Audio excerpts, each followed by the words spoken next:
Hey guys, Gunpowder Handshake back again today. I told you guys I was going to give you a review.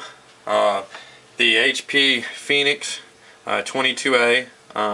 It's the one pictured there on the left. But what I was going to do, I went ahead and went to the range today and I was going to give you a review of some of the other ammo. I used 2 Federal. I was also going to use a Federal on the 45. The only problem is right now, from what I understand, Federal 45, some of the ammo has been recalled. It's what the local stores, some of the stores have been telling me there. I won't name them, but you know where the cheapest place to find ammo is. Usually they've told me they don't have it. So I've been looking around, but I use Winchester on it. I have to say on this gun here, the HP 22, I love the gun. I shot with it probably about 200 rounds. It was just an excellent shooting gun. The good thing about it was I had maybe one jam, and it was user error, and it was only because the magazine's really tricky. You can see when you put the mag in that, I mean, it seems like it goes in, but there was one time where it clicked up like that and it didn't quite go all the way in. When I went to release the slide on it, it actually wasn't all the way in. And that is one thing, once you do the modification, like in another video I'm going to be posting on this gun, I did do the modification I told you guys about I would probably wind up doing. The reason I did that was just because every time at the range, putting it on safety, chance of having something in there, it was just a real pain. So I bent it. I've got a video that I'm going to be posting actually with me doing the bend without having to do any cutting here, just cutting on one little piece. Check it out, guys. It's a lot better than some of the other modifications I've seen out there, only because you can put your gun back to stock if you ever have to send it in without anything being cut on it. The Federal ammo that I was using was a high velocity ammo. Let's see here. There you go. High velocity ammo. The gun was rated for standard velocity. I didn't have any problems with it.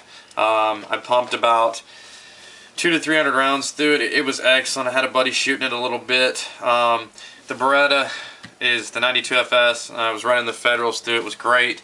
The 45 is just an amazing gun. That's about all I can say about that. You know, like I said, I've got a video on the mil-spec actually doing all the upgrades on it. When I got the gun, guys, it was shooting about, I don't know, about 4 inches. And I'll go ahead and I'll lay this down here and show you guys a little bit. If you see with the mil-spec there, I mean, 15 yards. I'm not a professional. I'm not a competition shooter. It's just, I mean, it's excellent. There's the HP 22A. I had a couple of them that was really close on the bullseye there, and a few of them that was a little high. I mean, none of them went out. You don't see any shots all over the target or anything like that. So, I mean, at 15 yards, I'd say you could definitely hit somebody in the chest, no problem. Could you put it between their eyes? I mean, maybe not. Maybe so. I've seen some videos, guys doing really well with them. Like I said, I've only, you know, it's brand new. I've only shot it a little bit. The 45, I've dumped close to about 600 rounds through, and as you can see, I mean, it's a beautiful shooting weapon. I got to commend Springfield on that. Just wonderful people in their design, as well as a lot of the other 45s I've shot once you do some upgrades. Here I'll go ahead and show you is the Beretta 92 FS 9mm at 15 yards. It's a good grouping. The Beretta's just not as accurate. I know a lot of guys out there don't say, "Oh man, I could hit the bullseye with the Beretta." Well, I mean, that's awesome. That really is, because you know, I can hit the bullseye with the 45 no problem. With the Beretta, it's just not as accurate. I mean, there may be better ammunition. There may be some more modifications I need to look at doing. So I love the gun though. It's never malfunctioned one time ever. The Springfield, I've had a few jams. It happens. I've heard a lot of guys say with their 45s every now and again they'll get one. A lot of times it's shell, cheap shell with glue stuck on it from, you know, a box of ammo or something like that. With the Beretta, I've never had one issue with it. I love the gun. It's 100% dependable. You know, I'm not paid by Beretta.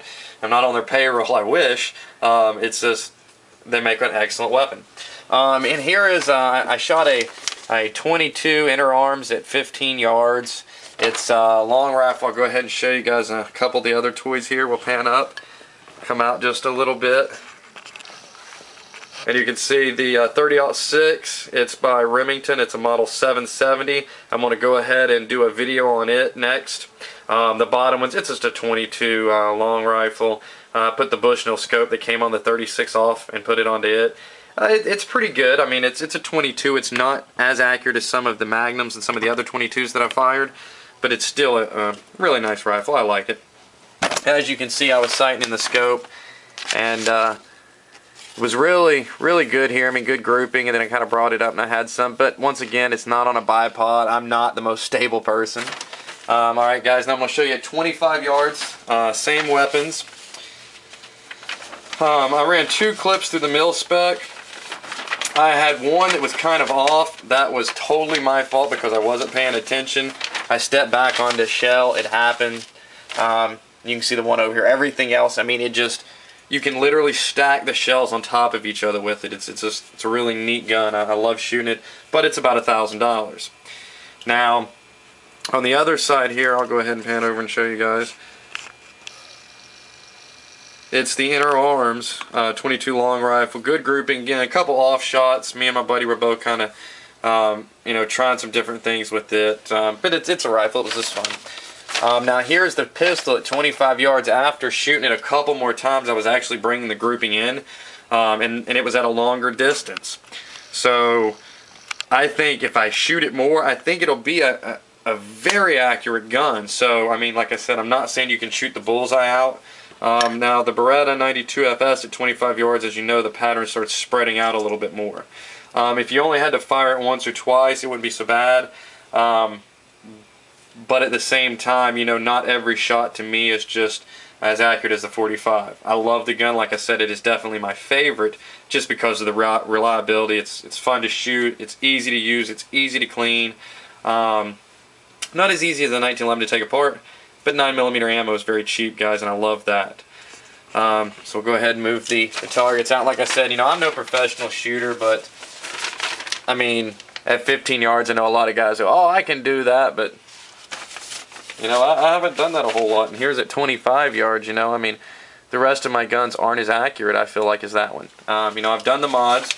They're in the video. They wasn't that expensive. It's not the price of the TRPs, the trophy matches, or some of the Colts, the Kimbers, things of that nature. But I really like the Springfield. So I just wanted to share with you guys a little bit about the experience I had. Like I said, this gun, brand new here. Let me move some things around so you guys can get a little better view of it.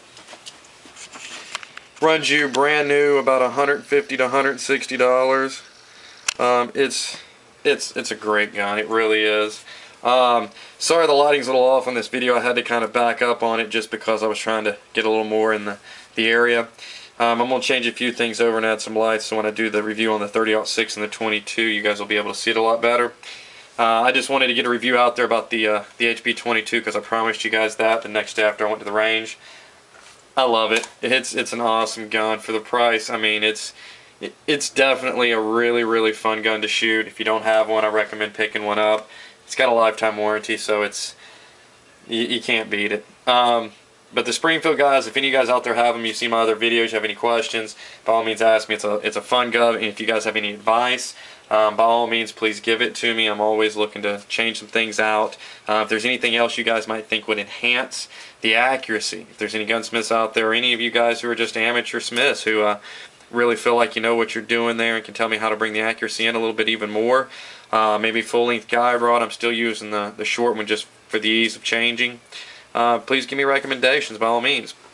For the rest of you guys out there who are watching the videos and just seeing some of the reviews on the ammo and stuff, if you have any questions about any certain ammo, I try to use Federals, Winstons, Remingtons.